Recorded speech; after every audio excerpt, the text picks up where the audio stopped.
Greetings and welcome to another segment of Let's Talk and Grow with Miss Roshumba. First, I give thanks to our Creator that gave us another day, another opportunity to do our best job in this world. And as you can tell, I'm trying to be consistent, folks. I'm trying to be consistent because I'm using the courage that is inborn to do so. I have a guest, as you can see, but there's a ritual I must go through, and you know how I do it. I first want to also honor the ancestor that has given me the inspiration to do this show. His name was Mr. Early Laverne. Mr. Early Laverne is someone I met in 2011, and the challenges he faced in his life prior to me meeting him has made him just a part of my heart. So the inspiration from knowing him is why I feel like we have stories that must be told in order for the world to see what we're made of.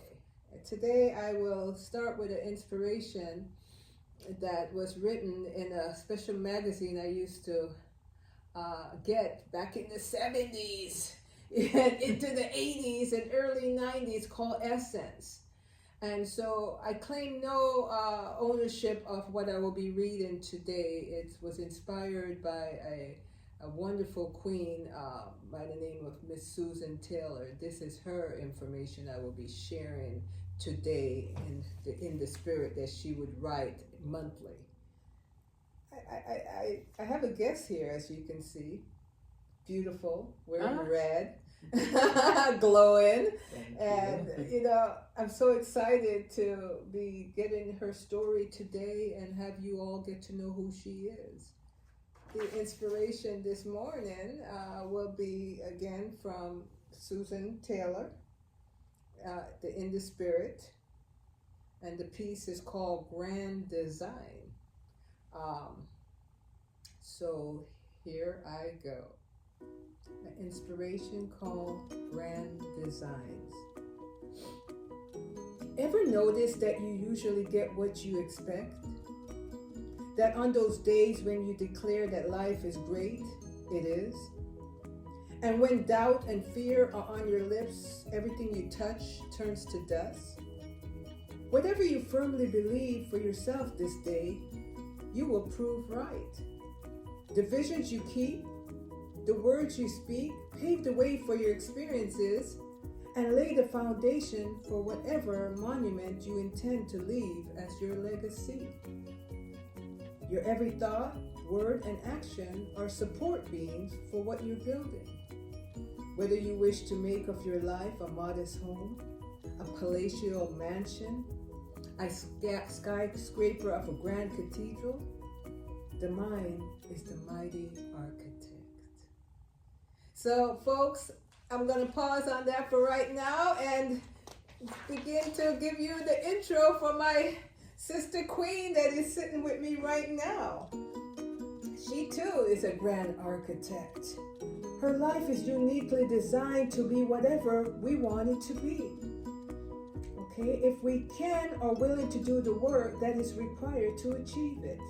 Life is uniquely designed to be whatever we want it to be, if we can or willing to do the work that is required to achieve it.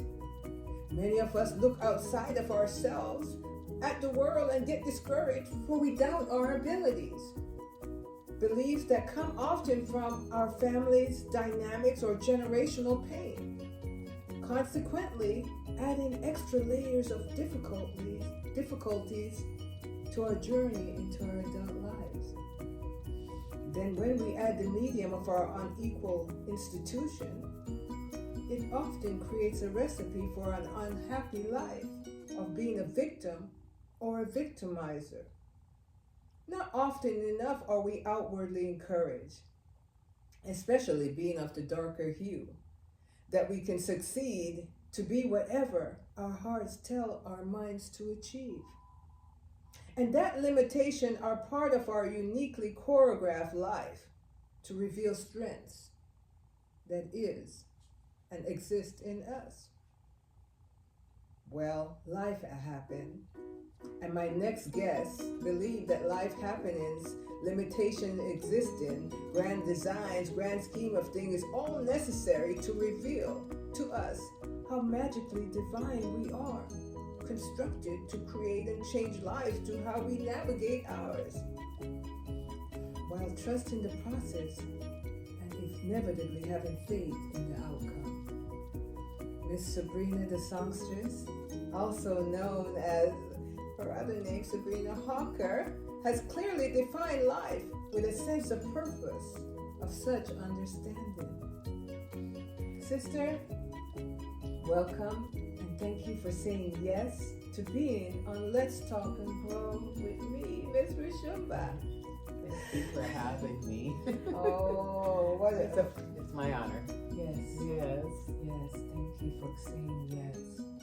Thank you for welcome. saying yes. It's, this coming year will be 2 years that I've been at this, and I kind of left it to the inward spirit and of the Creator and the universe as a whole to guide me to those folks that could really bring something special to the table, and you are one of them. So, just because, Wow. just because I said yes to you don't mean normally that you won't say, you got something to do. So the fact you said yes lets me know that everything is aligned for both of us at this time. All right. I love it. An audience, as you can see, when it's aligned, we all benefit, and you're going to benefit today. What has this season in your life revealed to you about yourself? Now, when you say season, do you mean literal season or do you mean the season of my life?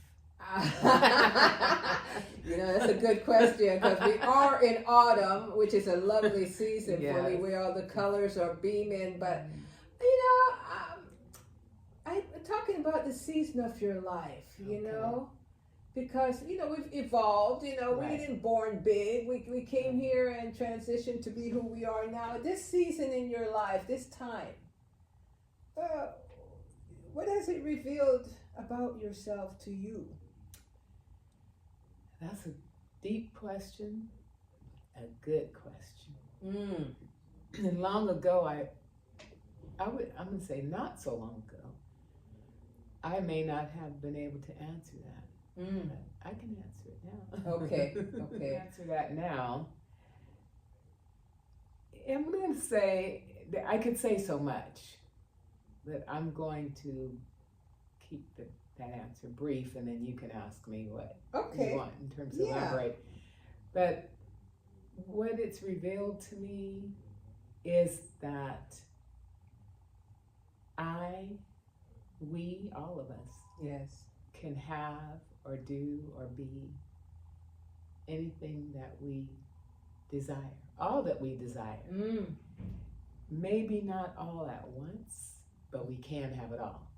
We're here to have it all. We're here to create, and it works. yes. And it's interesting you opened with Suzanne Taylor, and we've talked. We have talked. I too, back in the day, was reading her column called In the Spirit. Correct. In Essence Magazine is my favorite, and Yes. We can get into more later. I ended up, inviting her to come to Sacramento and so on, 20 years after Yes. I saw her in Washington, D.C. But before that, she was just a silent mentor.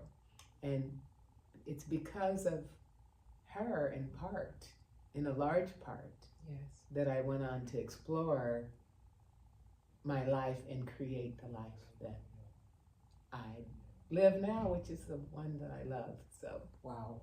yes. Audience. And it's never too late and you're never too old. That's the other thing I've learned. You hear what the Queen has said, Miss Sabrina the songstress. You've heard what she said, and she connected, the answer to the sister, Suzanne Taylor. And she too was a mentor for me, and that's part of why I chose that opening using one of her In the Spirit articles. And I love how you kind of brought it together and let us know that, you know, we are evolving, and the evolution that began way back then is what we're still living off of now. And the fact that you met her and brought her to Sacramento, and you know, I kind of think this is maybe the time for me to tell you, when she brought her to Sacramento, it was part of an organization that she's involved in. She will elaborate on that in a moment. But I got to meet Miss Suzanne Taylor, so we'll come back to that. Yeah, that's interesting. That was so lovely. So the inspiration that she brought to you, it opened your eyes in ways that you had not seen before about yourself, or what did it do for you? Okay, I'll tell that story. Yeah, might as well. And I'll just say, back when you met her at our event, It's about 2006. it was 2006. October. We didn't know each other then. Yes. Yeah. So it's so interesting, but Yeah. to hear you say you were there at the event. Yes. But not only. What has this season in your life revealed to you about Okay. yourself? So let's go back to the beginning. Yes.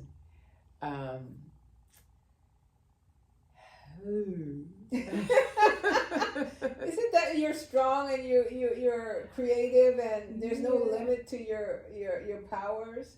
Yes, and what it's revealed to me is that we're all here to grow, and I love the title of your show, by the way, Let's Talk and Grow. Yes.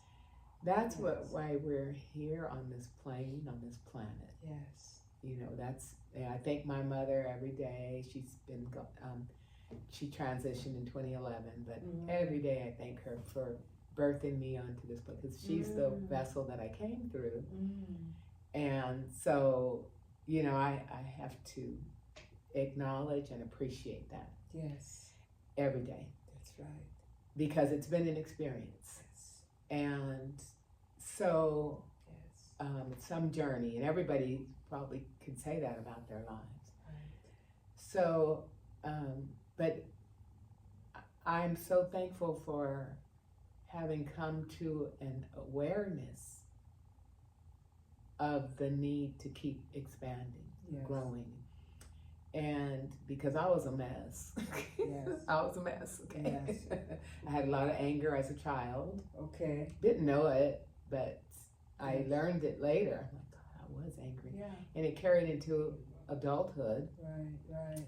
Sabotaged relationships, etc. Now I was married. In that relationship, I was trying to tame the anger of the other person, but you know, you can't really change another person. I came from a violent marriage, you know that. And but let me ask you, if I can. Yes. You know, what was your anger about when you coming out of, you know, your youthful time in your life season? What was the anger about? Was it, you know, a societal anger, a generational anger? What was it? It was, without going too into detail. Right, because I didn't even realize I was angry until I was in my late 20s. I was almost 30. Okay. And I actually checked myself into a counselor. Oh. Yes. And because that was my first, what that people call it, heartbreak. But I was like 28 or so. And before that, I had wonderful relationships in between, you know, after I had my husband. I'm glad I got that done and out of the way. I was young. I was 19 when I got married. You were 19? Yes. Okay. I was divorcing by 22. I'm like, oh, I'm not staying in that, because it was violent. You know, it's like, I got to get out of it. Okay. So, but and I told myself I would never, that was not going to affect my future relationship. What happened there? And I meant that. Yes. And that's true. And I had a couple of wonderful relationships. But then I had the third when I was almost 30, that was I call it the betrayal, right? And that's when I realized I was so angry. Okay. The wound opened up. Okay. And at about 6 months after we broke up, because I found out about another woman, I was still angry. He called me, I'm just raging, Mm-hmm. He goes, "Why are you still so angry? That was 6 months ago." Blah, blah, blah. I got off the phone, and because I said, I don't remember what I said, but whatever I said to justify it, right? But as soon as I hung up the phone, and I was at work, I said, "He's right. Why am I still this angry?" And I worked in HR for my career in state government. Yeah. And I said, and they have what's called an employee assistance program, right? Right. And I knew about it thoroughly because I was in HR. Okay. Said, they have self-referrals. Okay.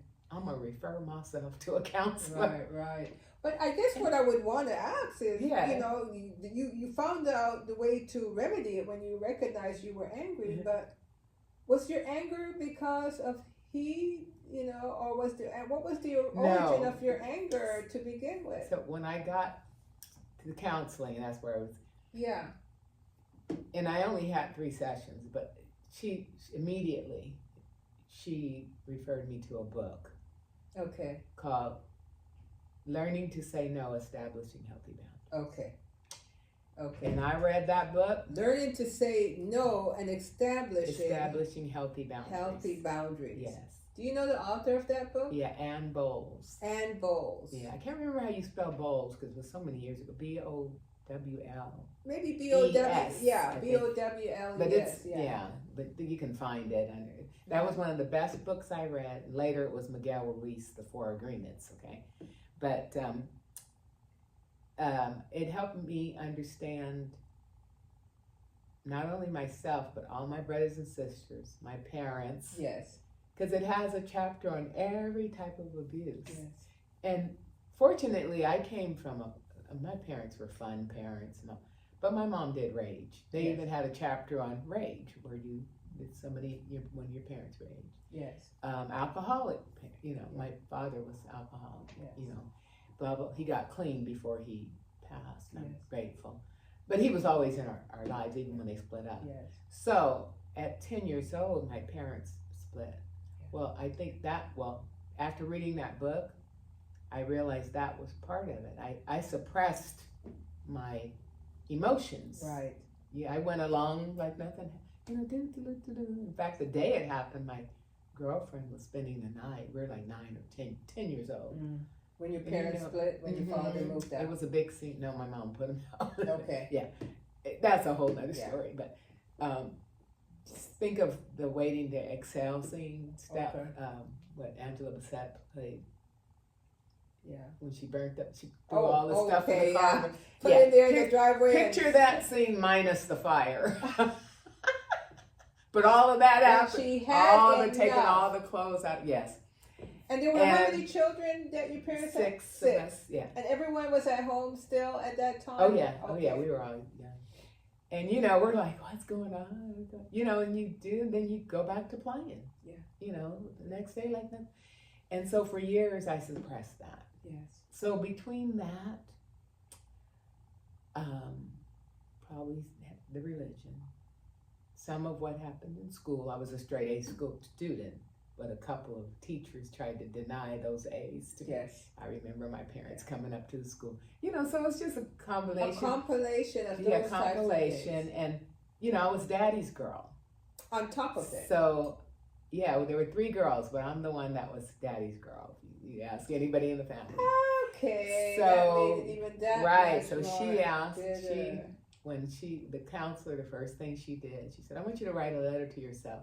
She gave me an assignment about how you're feeling, this relationship that I kicked the guy to the curb, right? Mm-hmm. But I really cared about him, but whatever, I still had my pride, I'm like, no, you're not gonna do that to me, Right, so right. My feelings were hurt, right? So she said, I want you to write a letter and, you know, all your feelings, how you're feeling about this person and this relationship and the breakup. And instead of his name, I want you to put your dad's name, and then you come back. And Wow. I put my dad's name, and it fit. I could see where she was going with it. Wow. Yeah, and it fit. All the anger and I had, you know, betrayal. I felt betrayed. I felt this way, that way. So, but I took it out on everybody. My family, they used to call me Evelyn Sapphire. My friends don't believe it now because I've done so much growing. They used to call you what? Evelyn. I was the one in the family. You don't mess with me. You let them know what you were feeling. Yeah, my stepdad, when my mom remarried, he called me Sapphire. Yes. I said, I'm calling my daddy. You don't talk to me like that. I was just everybody, you know. I can't even believe I had 2 decent relationships in my 20s. I didn't know I was angry. They were good to me, the people. And those wounds weren't open. So I didn't know anything was wrong until then. And then it brought back the childhood. And all through my life, I even got really involved with my nieces and nephews. Yes. Because some of what they were going through reminded me of me. I said, that's how I was. I was that angry. So I'm so glad. I thank them. You know, I said, man, if I help them to grow half as much as they helped me, I'm excited about So that. you helped your nieces and nephews and nephews get through their challenges because you were able to see yourself in the challenges that were happening. Yeah. And so, as we can see, you know, our parents really love us, audience, you know, but because of our journey,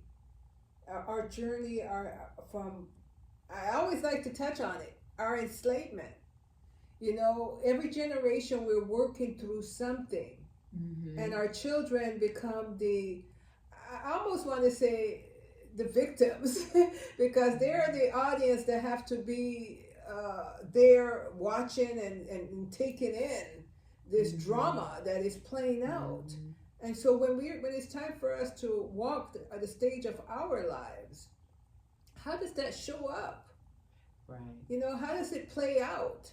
And our sister, you know, she clearly said, you know, when she went to therapy, they really touched on it when they say, let's get the face of the boyfriend out and put the father's face. That is very powerful.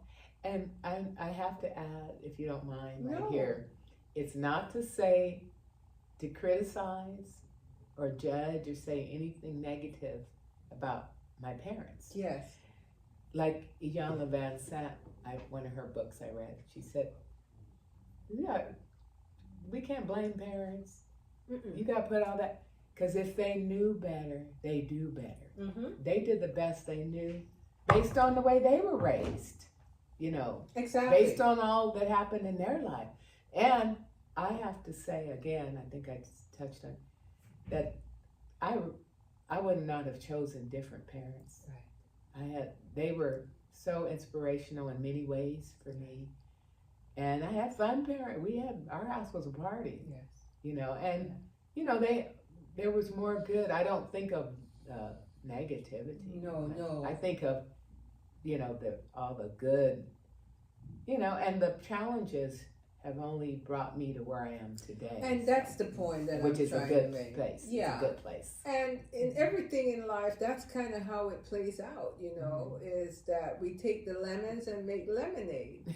Because they too had something they were dealing with from their childhood. Right. You know, it's just sometimes sad if we don't come to our sense of self and not see them as also being part of the cure in their time, and hoping for them before they transition that we could say release what we may have held towards them and see them as the loving people they try to be in our system, you know, because I really want to blame it on the system that we have come through.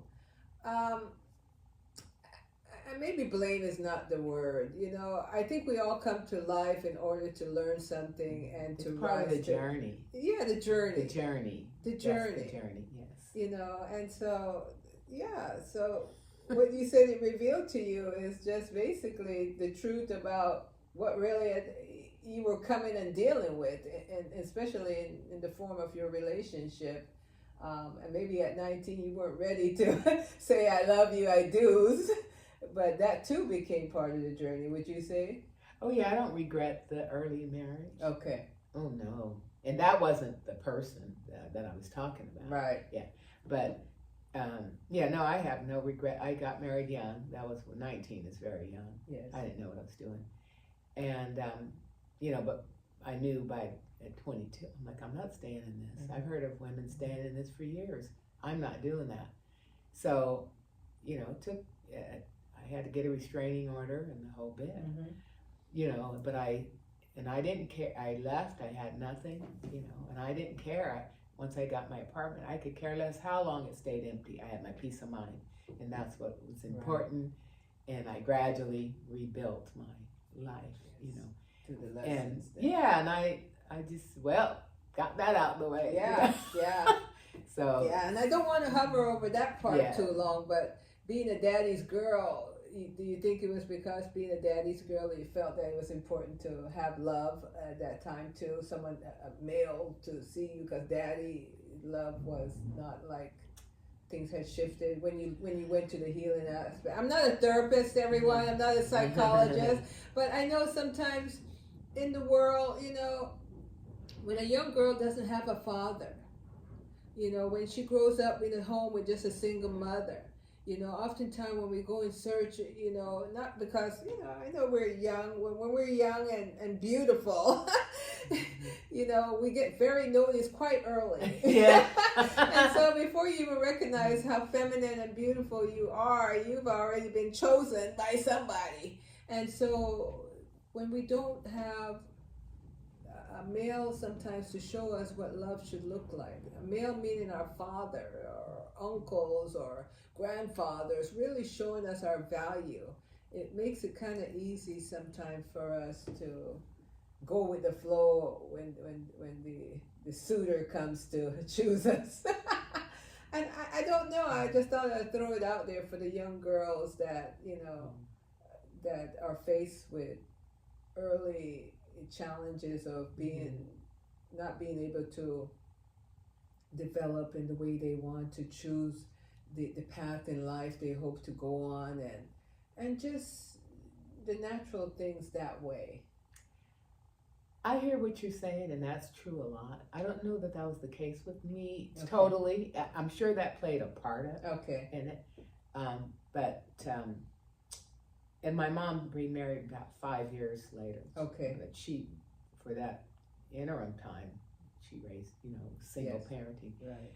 And she married, I had a very good stepdad. Oh, yeah. That's good. Yeah, very good stepdad.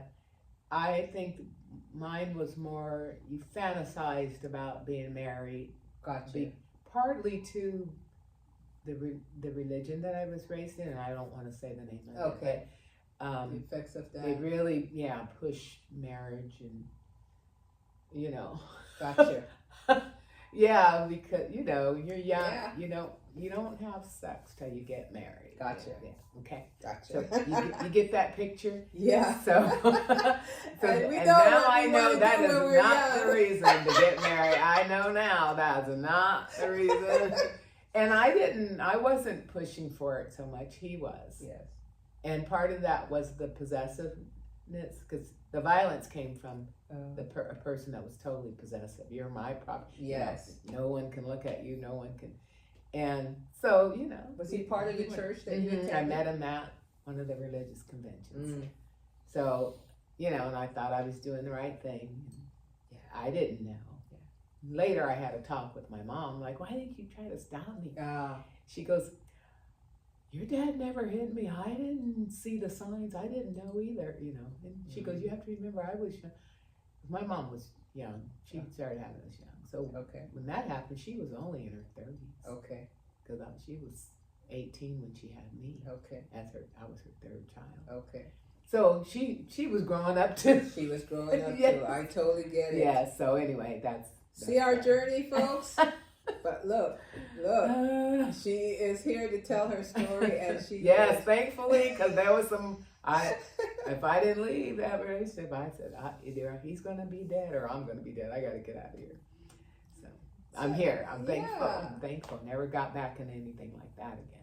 So, I kind of wrote these questions out in hopes that I could make things flow, but I see that you've already answered a lot of the questions just in the first question. Oh, okay. And, yeah, you've answered them, but what are you most proud of about your life's choice? Let's see. I can answer that. Yeah. What I'm most proud of. There's a lot of things, but what stands out to you the most? As I was coming here, I actually thought about that. And I said, I don't want to miss telling you. Proud of in your life at this period in your seasoning.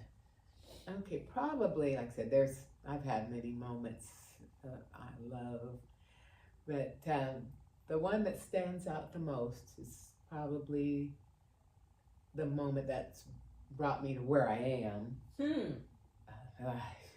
There's so many, including the Suzanne Taylor. Yeah. When I met her. Suzanne Taylor. When I traveled to D.C. by myself. But probably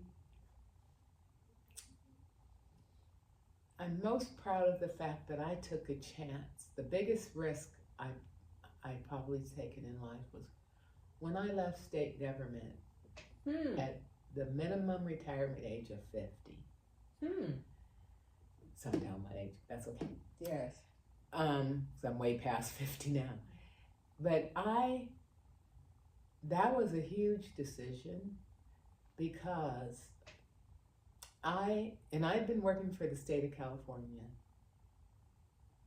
since I was 16. Wow. I was in high school when I started.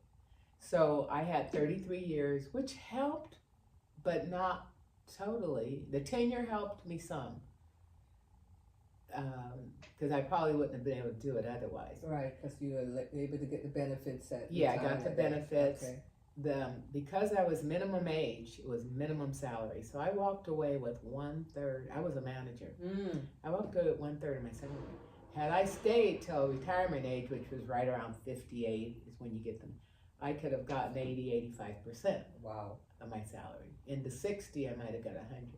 But instead of waiting that 5 years, all my friends, my coworkers, when you're in HR, you know that the person's walking away with Liberia. They go, Sabrina, you can't wait 5 more years.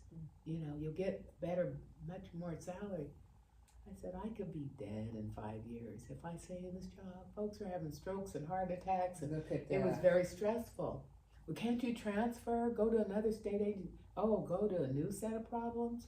No. And what made me I was coordinating that holistic health conference because I'm co-founder and chairperson of the organization that put on that conference. Yes. African Americans for Balanced Health. We're going to go more into that too because that's one of her greatness. Okay. You see, that's a proud moment too. We forgot that moment, but we're going to come back to that because that speaks to how great she is. But she's,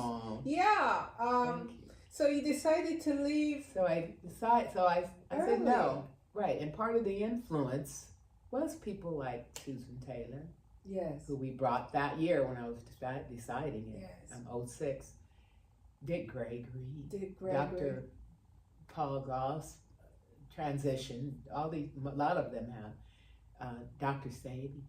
I was around these people. Dr. Llaila Africa, because I was so into the health and wellness, and I know we're going to talk about that. Yeah, but these people all have in common was health and wellness? Mm-hmm. Okay. They were practitioners, owned their own businesses. Wow. They kept saying, Sabrina, because they love the holistic health conferences. They're like, you could take this on the road. This could be your business. I never thought of it as that. We were all volunteers, So, but I was listening to them. What was resonating with me was, why am I'm around them all, then I have to go back to work.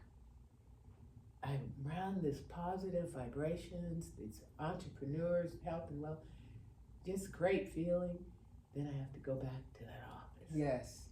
So it was what the question they were putting in my mind was, what am I doing with my life? Why am I doing it? Right. Why am I working for the state? And when I thought about it, I said, because my mother worked for the state. It's not because I really set out to work for the state. Yes. And the opportunity came when I was in high school to get in the work experience program and blah, blah. And it was all very helpful. And all that experience I gained in human resources and being on leadership teams and all that really came in handy when I co-founded African Americans for Balanced Health, and I was chairperson for 13 years, and putting on these conferences.